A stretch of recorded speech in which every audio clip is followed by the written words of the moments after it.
Hi there YouTube, Extreme Trains here. So in this video we're taking a look at an item which has been talked about for a very long time. He's finally hit the shelves and made it his way to Australia, and I teased him on my community tab a week or so ago.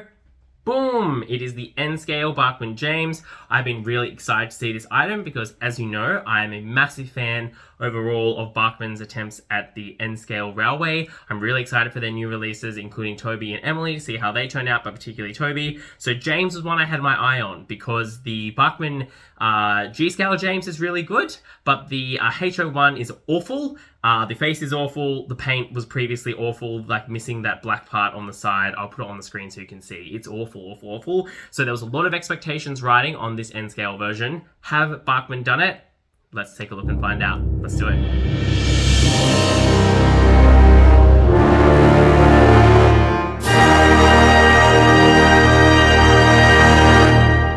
Alright, so firstly, let's take a look at the packaging. This is the same packaging that Thomas and Percy came in. We've got the insert there on the side. You can see some stuff on the bottom. Yeah, nothing really there. We've got the little sticker. You can see there, that's the price I paid for him, 210 Australian dollars. Nothing on the other side. I'm just covering up my name, which is on there. And then you can see we've got this same on the back. So nothing new to see here. I do really like these packages that you can put the engines back in. I am kind of shocked that the HO scale engines come in those weird blister packs still. Like, what the heck? Model trains, you always want to put them back away into their boxes. It's very foreign concept that they don't have boxes that you can reuse. But I think these are really good. Nice and sturdy. Not going to break your engine while it is sitting in storage, but also does a good job of showing you what's inside. So speaking of what's inside, let's take a look. Very quickly, we get a offer to get a catalog, but very rude. I cannot get the catalog because I am not within the continental United States. We get an instruction manual, which talks about, you know, the engine generically, precision use, running in, blah, blah, blah. That's something that you care about. I don't think it's not very exciting. We get the exploded diagram on the back, which shows us what's going on here. Again, if that's something that's you're interested in, I hope you enjoy looking at it. Again, you can kind of see here, there's what looks like probably some kind of little cordless motor in there, don't know. And then we're looking at, I think the middle axle is the one that's driven. I'm not really sure, it's a bit confusing. That's okay, it's not really important, don't need to worry about that. And then we also get the warranty thing here. Yep, 1 year limited warranty. Again, in the United States and Canada, so not very useful. Let's move that out of the way. Okay, let's take a look at James. So my first impressions are pretty good. He looks like a very nice item, but the face is just not quite right. I don't know what it is about it, but something is just not quite right. Yeah, he's just a little bit too Botoxed, I think, which is disappointing because they did a great job on Percy, but it seems they haven't quite got James. Definitely better than the one that he has in HO. Speaking of better than HO, we've got front coupling here. We've got excellent buffer details, which I really like. You know, we've got a nice job with the paint on the side and on the roof. Again, disappointing though, you've got these like little paint marks here, which is a little bit frustrating. You can see there's some chips there on the running board straight out of the packaging. The whistle is just a painted, molded piece, which I think for the price tag we're talking about isn't really acceptable. I would expect it to be a little separately fitted metal part, ideally. You come to the back here, and again, there's just no attempt. Like, given this plastic was here, how much effort would have taken them to mold a firebox and some gauges in there? Like, I don't think very much, and they haven't, which is very disappointing. In terms of the wheels, I think this is the biggest disappointment. They're not the right color. I don't know what, this is again the same as the Bachmann James in HO, had the weird grey wheels. They've repeated this by putting like these weird gunmetal-y grey wheels. I checked all the CGI renders, the wheels have always been black. So I don't understand how they made this mistake again. And it's just really frustrating because compared to the painted black of his smoke box, it's clearly not the same color. So I don't know why they've done that. Again, you can see the spokes don't go all the way through, the same with Thomas and Percy, they're just like half molded, but the spokes do go all the way through on the pony truck at the front here, which is fine, but also I think then looks a bit weird. Like, it looks a bit cheap to have these wheels not be spoked all the way through, but then these ones are. So Good and much better than the HO version, but the bar on that was very low, so I don't know how much that is a compliment. Coming to the tender, and quickly actually we'll talk about the connection. It's just a pin connection, so there's no locking or anything. It's just this pin slides in there like that, and that's how they connect. Again, the tender, very well detailed. Again, the wheels have got those nice actual spoked wheels, but they're in that weird grey colour. Not that much to see here. Nice coal load. Again, zero details even attempted to be put on here, which is disappointing. Come around the back, very nice. Love the brake line especially. And we've also got a repeater style coupling here on the back as well. So overall, I think the detail level is good, but compared to Percy and Thomas, who I think were pretty much perfect, there's definitely room for improvement. That said, how does it compare to the other existing N Scale James, the Tomix one? Let's take a look. All right, so you can see here the two N Scale engines side by side. As with Thomas and Percy, you can see the Tomix one is substantially larger than the Bachmann one, and the Bachmann one does scale much better with your standard British N Scale stuff. In terms of detailing, you can see it's pretty similar. The separately fitted whistle is exactly what I was expecting on the Bachmann one, which we didn't have on the which we do have, sorry, on the Tomix one. I like the coal load better in this. I think it looks more realistic because it is that unevenness. But for example, if we take a look at the buffer beam, it's far more detailed on the Bachmann one. So, you know, much of a muchness. Again, if we take a look at the wheels of this one, you can see they're that correct black color, which is really good. But I prefer the chunkier coupling rods, which are more accurate to the CGI of the Bachmann one. So, you know, in terms of detail, so they win some, you lose some. The biggest difference to me is that the face on this James is so much better than the face on this one. And I think when we look at it there, again, it's something about the way the eyes and the cheeks are done that really doesn't look right. The eyebrows are good, but there's something strange going on there, and I just don't know what it is. So if they could just scale down that face and put it there, I would be much, much, much happier. So that is that. However, when we come to a technical perspective, as I've talked about in some previous posts on my community tab, this James, the Tomix one, does not run very well. It stops and starts, and it doesn't deal well with dirty track.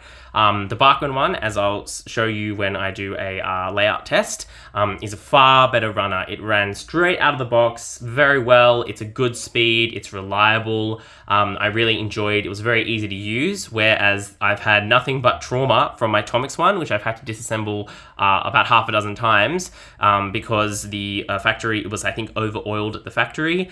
And despite the fact that I've cleaned it and taken it apart, the oil is coming from somewhere and keeps getting into the mechanism so that it doesn't run very well. So from a operational perspective, I definitely think that the Bachmann one is better.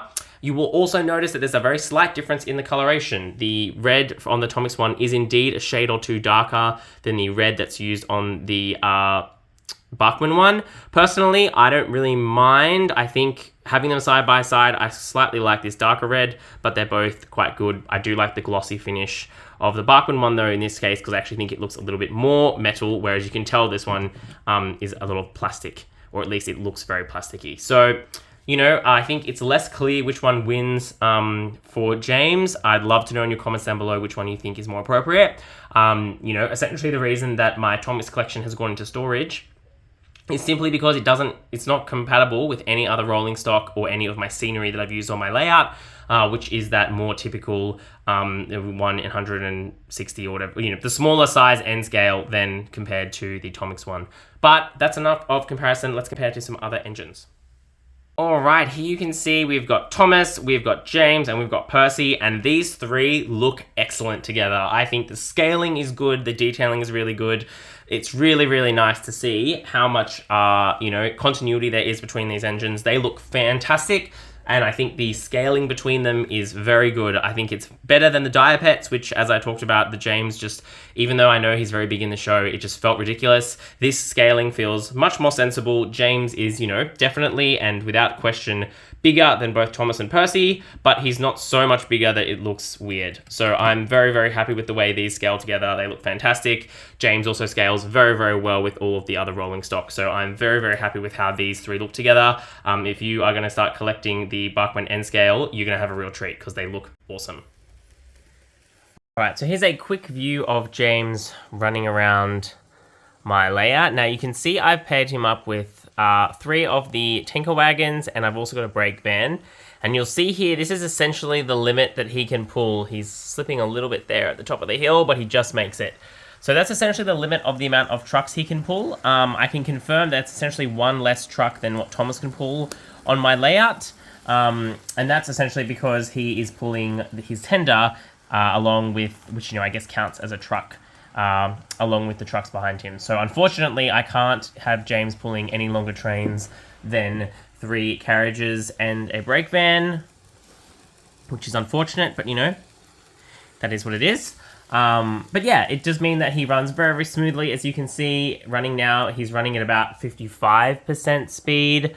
But in similar vein to all of the Bachmann engines, he's geared quite slowly. So if I run him at 100%, you can see it's really not that very much different. So I think they've actually done a pretty good job. He doesn't have any problems with the tight radius of the Tomix track that I've used on this line as well. I know some other wagons and longer engines have a lot of problems and don't run, but he has not had those problems, which is great. So I am going to leave you with some shots of him just running around before we go back with some final thoughts.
Alright, now time for some quick final thoughts. What do I think about this Bachmann James? Is it good? Yes. Is it the best N Scale James ever?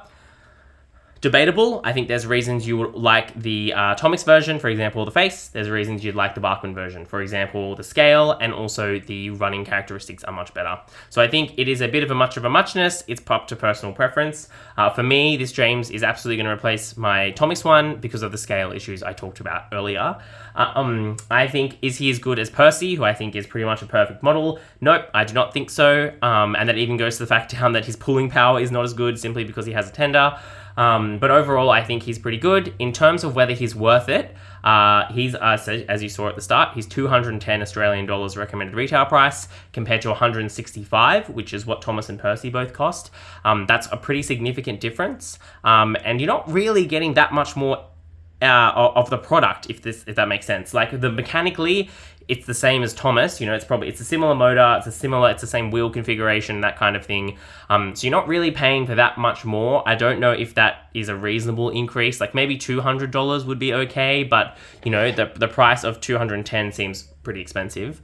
But in the scale of N-scale items, I can kind of see where this fits in. And for example, compared to the 2 Dapol tank engines that I own, which were about $120 to $150 each, they suck. They are awful. They don't run very well. They are so fiddly. Bits of them fall off all the time. They have no pulling power. These Bachmann engines have been far, far better, and I've had much less problems with them straight out of the box. So if that's what you have to pay to get a good product, then that is what it is, I suppose.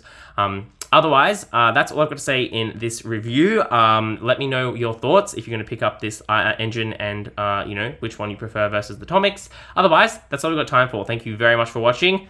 This is Extreme Trains.